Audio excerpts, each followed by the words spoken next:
A few moments later. So good morning everyone. Today is Thursday.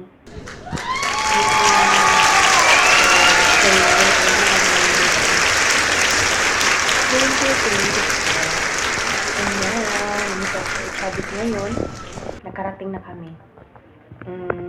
This is my first day of stay here. So, karon mabantay ko sa tigulang. Mama sa akong amo guys nga lalaki. So, ang iyang mama na dito sa sala nagtanaw TV.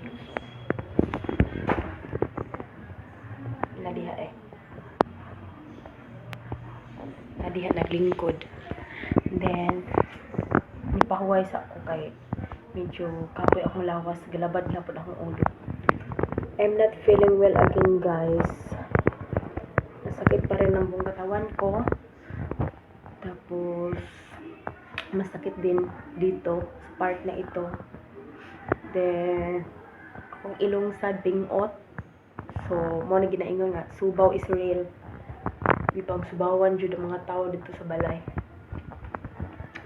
Nya karon nako dere na pahuway ka diyon. Kay mao pay pagmanaw lungag, gilungagan ako ada ng tiguwang. So, ako ang ma-prepare siyang tambal, siyang lunch, inikaon niya.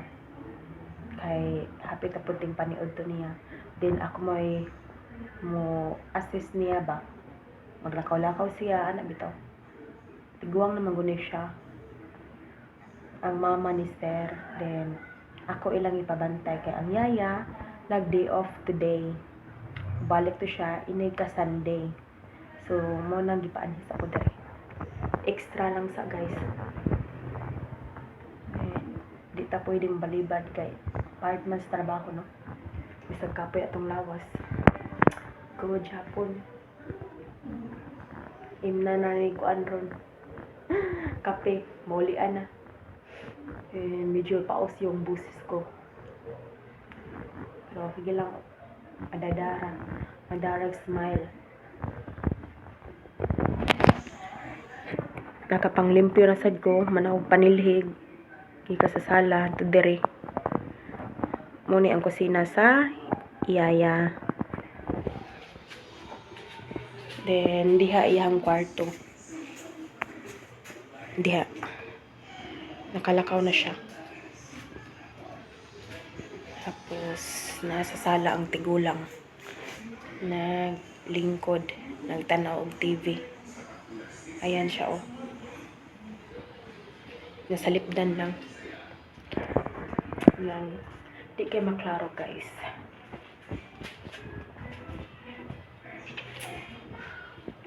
So, Huwebes, Bernis, Sabado. Bali, 3 days ko adres sa Echavis. So, by Sunday, maabot ito ang yaya niya. And then, hoy siguro basig, napakuha na diri kay mag-agad pa ko sa kong amo kay basig wala sila duty, ano, no? Then, kung makaanhisad sila si madam, pwede rin kung musakay nila. Inig pabalik dito sa Maria Luisa. Kung wala, lunis ako pohon balik dito. So, yan lang guys, i-update lang tamo. Goodbye!